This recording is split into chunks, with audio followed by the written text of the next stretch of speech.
कई बार है ना, कई घरों में छोटे बच्चों की डेथ हो जाती है। उसके कारण पेरेंट्स भी बड़े दुखी हो जाते हैं। कोई छोटा छोटा बच्चा अकाल मृत्यु या कोरोना के कारण, एक्सीडेंट के कारण। अब क्या ये इसमें प्रभु का क्या इच्छा होगी?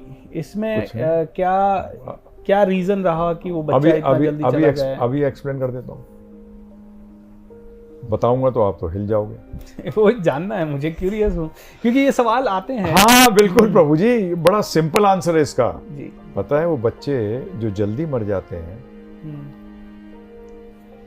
पहली बात तो शास्त्र बताते हैं बच्चे दो प्रकार के होते हैं सिर्फ, पिछले जन्म में जिनसे आपने ऋण लिया है या जो आपके दुश्मन है। तो प्रार्थना ये करो ऋणी आ जाए, दुश्मन ना आए। अच्छा, तो बच्चा तो मर के चला गया। अब वो जितना, जब सबसे ज्यादा दुख कब होता है जब बच्चा 19-20 साल का मरता है। 6 महीने में 1 साल में मर जाए ना तो कम दुख होता है, क्योंकि आसक्ति कम हुई होती है। 18-19 साल में बताऊं कौन सा बच्चा जो माता पिता की जबरदस्त सेवा करता है और फिर 19 साल में चला जाता है, वो पिछले जन्म में जबरदस्त दुश्मन रहे हो आप उसके, और उसने जाने के बाद आपको जिंदगी भर का दुख देख के चला गया। समझ में आया अब आपको कि प्रभु जी ये आंसर है लॉ ऑफ कर्मा का, कि वो एक्चुअली जिसको आप अपना समझ रहे थे ना, वो तो हिसाब करने आया था। अब आप माने ना माने, बेसिकली एक फैक्ट है कि एक व्यक्ति, एक बच्चा मरता है 28 साल की उम्र के अंदर, उसके ड्रॉर से निकलता है एक पर्चा, जिसमें जब वो 10-12 साल के बाद जितना उसको याद था उसने सारा खर्चा लिख रखा है बाप का। और वो बताऊं किससे टैली करता है, ये जो बाप था इसने एक व्यक्ति से पैसे लिए थे। अच्छा। और वो बेचारा गरीब सा टाइप मिडिल क्लास आदमी था, उसके पास पैसे खत्म हो गए, इससे मांगने गया वापस, उसने दिए नहीं, जिसके कारण ये मर गया, जिसको खाने को नहीं मिला। तो ये बन के आया वो बच्चा, पूरा हिसाब वैसे का वैसा वही टोटल था। और जिस दिन वो टोटल हो गया, वो शरीर त्याग के चला गया, इंटरेस्ट के रूप में दुख दे गया। हाँ ये हमारी करनी है। उस बच्चे को तो क्या, वो तो चला गया ना प्रभु जी, वो तो चला गया, दुखी कौन हो रहे हो? तो दुख कौन देता है? दुश्मन देता है कि मित्र देता है? दुश्मन। तो कौन था वो? और अगर बच्चा, दूसरा वाला बच्चा आपने बताया जो आपका ऋणी है। ऋणी है। हाँ, ऋणी का मतलब ये होता है कि वो जीवन भर आपसे लेता ही रहेगा। और 99% टाइम यही होता है प्रभु जी। 99% टाइम आप लेते ही रह जाते हो। जो उन्होंने दिया है उसका रिटर्न कहाँ है बताइए आप मुझे, कहाँ रिटर्न है? परंतु वो बेटर है, वो बेटर है दुश्मन आ जाए उससे। परंतु आज की तारीख में दुश्मन ज्यादा आ रहे हैं। और कई बच्चे अपने पेरेंट्स को छोड़ देते हैं, अनाथ आश्रम वगैरह में छोड़ देते, तो वो दुश्मन वाले हैं। बिल्कुल दुश्मन है।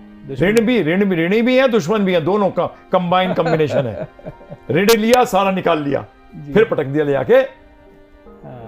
ये भी गलती है प्रभु जी। चक्कर क्या है, जब माता पिता को, हमारे शास्त्र कहते हैं बच्चों के लिए लोन नहीं लेना चाहिए, बच्चों के लिए लोन नहीं लेना चाहिए।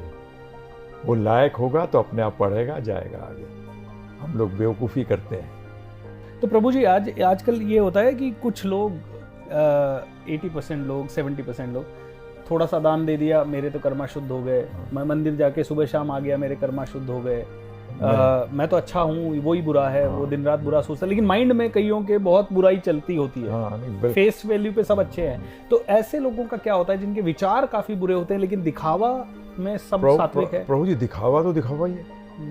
अरे तुम किसको चीट करोगे? पता है आपको, जब आप सामने जाते हो, कोर्ट है हमारे, हम जब शरीर त्यागते हैं तो हम भी कोर्ट में जाते हैं। तो कोर्ट में विटनेस कौन है पता है आपको? विटनेस क्या है? सूर्य, अंधकार, रोशनी, हवा, ये सब विटनेस है। क्या है प्रभु जी? विटनेस। बताइए कैसे बचोगे? मन में क्या चल रहा है? मन का भी देवता है। फिर परमात्मा, स्वयं भगवान परमात्मा रूप में हमारे साथ विराजमान है जी। आपका विचार आया नहीं और उनको पता लगा नहीं, तो आप किसको चीट करोगे? अपने को ही करोगे। क्योंकि वो भिखारी कौन बनने वाला है, कोड़ी कौन बनने वाला है? हम ही बनने वाले हैं। तो चीट किसको करोगे? स्पिरिचुअल लाइफ में you cheat your self, material में यू चीट अदर्स। भौतिक में आप दूसरों को धोखा दे सकते हैं, परंतु अध्यात्म में जो आप आत्मा नहीं बच सकते। यही तो है, ये one life time enjoy it. ये बेड़ा गर्क कर देगा सोसाइटी का प्रभु जी, सत्यानाश मार देगा। और मार चार रहा है, आज कर रहा है, वो मजे के लिए ना प्रभु जी। मजा क्या होता है? सुख जो आए और चला जाए उसको मजा कहते हैं, और आनंद वो सुख है जो आए, रुके और बढ़ता चला जाए। So true. सो